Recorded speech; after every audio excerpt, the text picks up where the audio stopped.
All right, welcome back. This is part two of the presentation of chapter 6. So let's get to it. Chapter 6, Risk Evaluation, Tools Used to Evaluate Risk for Safety Professionals. Risk Management Tool number 7, Risk Indices. Indices, of course, is the plural of index. A purpose, a risk index refers to the combined likelihood and severity of a hazardous event or consequence anticipated from an identified hazard. Where we heard that before. So we're talking about your basic 5x5 or whatever you want to use, risk index. A risk index is used to rank and compare risks as part of the risk evaluation. Its main purpose is to help distinguish those risks which are unacceptable to the organization and provide a ranking of risks by risk level to prioritize treatment. Risk indices are developed to summarize the risk of an event or condition by using numbers or categorical values for the purpose of identifying and comparing risks. Indices can be qualitative using word descriptors, letters and colors, or semi-quantitative featuring numerical rankings or measures to describe and communicate the level of stakeholders and decision makers. Often included in a risk scorecard and formulas, risk indices can be used to calculate index values and further evaluate risk. They are often specific to a particular type of risk and used to compare different situations where that risk occurs. The different types of risks, by the way, might be risk to people, risk to the environment, risk to property, risk to your business.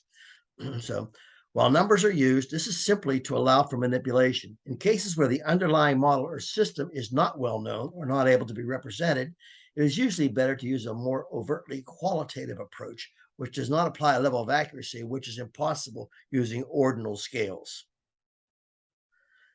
Process. The risk measures that drive or influence the risk are selected from the index. Selected to form the index. To form an index, an understanding of the risk sources and how consequences can occur is required. In other words, the risk measures, how the risk is measured, must be identified. A risk measure is a numerical summary of risk, while a risk index is often composed of numbers, letters, words, or colors to better communicate risk to the user. A risk measure is considered a subset of risk indices. One such example is the OSHA Heat Index. It uses an index system developed by the U.S. National Oceanographic and Atmospheric Administration, commonly called NOAA, that combines both air temperature and relative humidity into a single value that indicates the apparent temperature in degrees Fahrenheit, or how hot the weather will feel. Now, this is a very useful tool, and it's used, and you should have it handy if you live anywhere where you're going to get this kind of temperatures, which are pretty low. So this is something you probably should have handy because you will be referring to it from time to time. And there are some other indexes in the book, and I'm not going to read each one of them that are available out there. So still on risk indices here. When selecting or developing a risk index, the following steps should be considered. Define the top event, or what's the main thing we're talking about here. Select the risk factors. Develop risk measures, and develop a risk index. Pretty simple. Steps in developing a risk index. We're going to talk about each one of these now. Define the top event. The risk assessment team must first select a hazardous scenario or top event for the assessment. This should include a description of the hazards and their causes, control measures already in place, and the resulting consequences. Select risk factors. Based on the established context, stakeholders must understand and describe the risk of an event or hazard. Factors that influence the magnitude of risk are identified and described with assigned scores and combined using a risk formula equation to represent the relative relationship between risks. Develop risk measure. Depending on the context and the selected risk factors, a formula or scale for measuring risk is selected or developed. The risk measurement system should be tested and validated by using different scoring systems or scales to ensure that it is accurate and consistent. Develop the risk index. The risk measure system is translated into an index, such as categorical scales, color-coded scales, or alphanumeric scales to improve communication and understanding of risk to stakeholders and decision makers. So you can see there's a lot of stuff. I think that's the last one on the risk indexes here. Whoops. I do. Oh, I popped out of this thing. Okay, let me get back to it. So you can see on this, go back to this risk indices, excuse me. there's a lot of different types you can develop, and I don't know. I kind of prefer the KISS method, keep it simple, stupid, and that's why I kind of like the 5x5. I've used the 4x4, and that's okay too. But 5x5 seems to me to be about the right number. You can go crazy on this thing, but I think you can keep it simple. But basically, well, the next tool is risk heat maps. A risk heat map is a table or matrix that uses colors representing risk levels.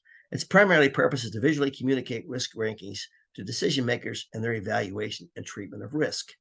Risk heat maps are generated from risk indices and risk analyses, such as what-if analyses, FMEAs, and process hazard analyses.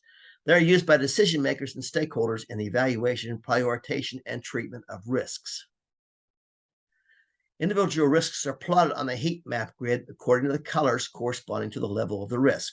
The heat map is typically constructed as a two-dimensional matrix with an axis measuring severity of risk and an axis measuring the frequency or likelihood of occurrence. There you go.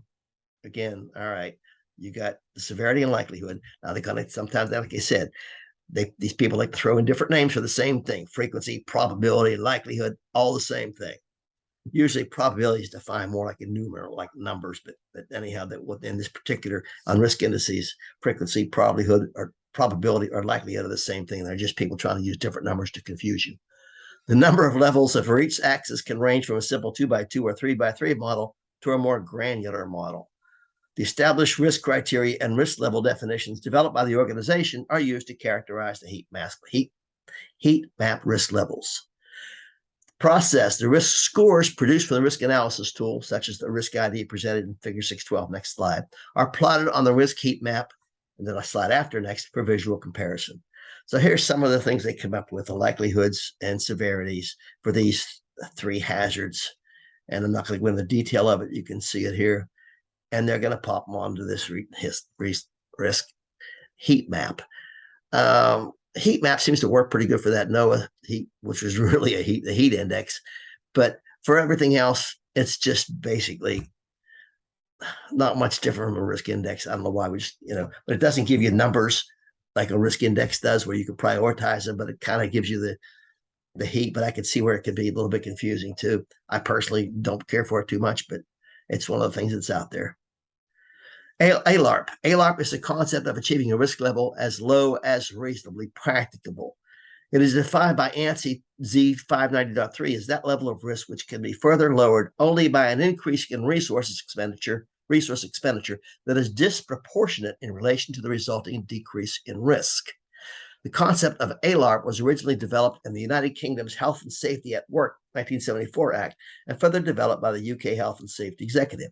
Now, this is a formalized procedure, but in reality, it's kind of something you're going through like as a matter of course and semi-automatically in your thought process when you're trying to reduce risk. You're going to try to get it. I mean, if you can come up with something that another control that you can put in place that will give you some significant risk, lowered risk, you're going to do it without going through this. You're just going to do it, right? I mean, so this is something that's I don't know.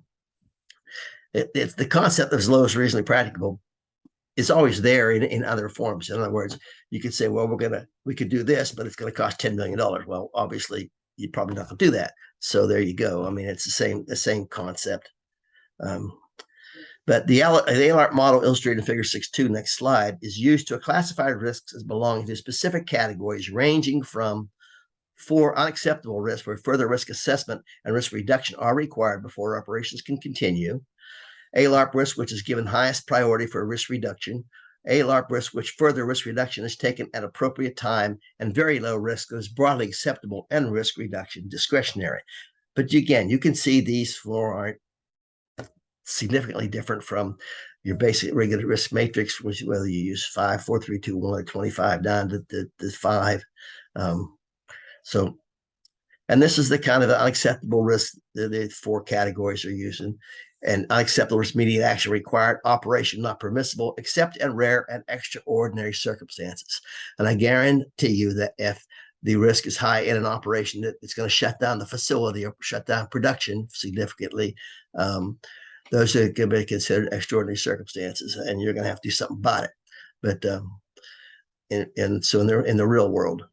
So now the second area is ALARP steps must be taken to reduce risk as low as reasonably practicable. Now, why they put this in two different categories, but they do. 3, remedial actions to be given high priority, and remedial actions to be taken at appropriate time. So do it right away or appropriate time, which means whenever you get to it, I guess. Very low risk remedial actions, discretionary procedures are to be in place to ensure risk level is maintained. So that's your ALARP. The ALARP concept is used to assist organizational decision making in order to judge whether the risk level of risk is acceptable, as low as reasonably practicable, or unacceptable. It is applied within the context of the organization's culture and workplace environment, as well as industry norms, regulatory requirements, and community setting. And this is the risk occurrence and severity using the ALARP concept. And I'm not going to read all this little detail in here, but you can see it's a 1, 2, 3, 4, 5 by 4 matrix kind of, and comes up with numbers at the bottom. So again, this is basically a risk matrix right here, what you're defining. ALARP acceptable risk, they're calling first aid or non-treatment incidents costing less than $1,000, I guess it's supposed to be. ALARP risk, medical treatment, restricted work, and recordable incidents costing more than $1,000 that may occur if conditions exist. Action is required at the appropriate time. So that's the step 2, and start from the bottom up. ALARP 3, step 3, high priority risk. Risk is in result in disabling injury or illness, permanent impairment, and incidents resulting in more than $50,000 that are likely to occur if conditions exist. Action is required as soon as possible. And 4, unacceptable risk, result in 1 or more fatalities, multiple serious hospitalizations, and costing more than $250,000 that are almost certain to occur. Operation must immediately cease and risk level reduced before operations can continue. So that's it. Now, one of the things that's what I mentioned, when they throw the dollar figure in here, that's probably a pretty good idea, because that would not only come with the injury, which is a safety professional, that's your main goal, is to prevent injuries to people. But you also, of course, want to prevent environmental damage. You want to prevent damage to your business, of course, too. So by throwing those numbers in there, while there might not be there might conceivably be an area where the risk isn't to the people, but to the property or to the company, business, or to the environment or something like that. So that's where those numbers could come in. So that's probably a pretty good idea to have them in there. So that's chapter 6, risk evaluation. And and this is me. Welcome to my world here. And we're going to end this whole talk here right now. And you know what I want you to do in the meantime, and that is be safe.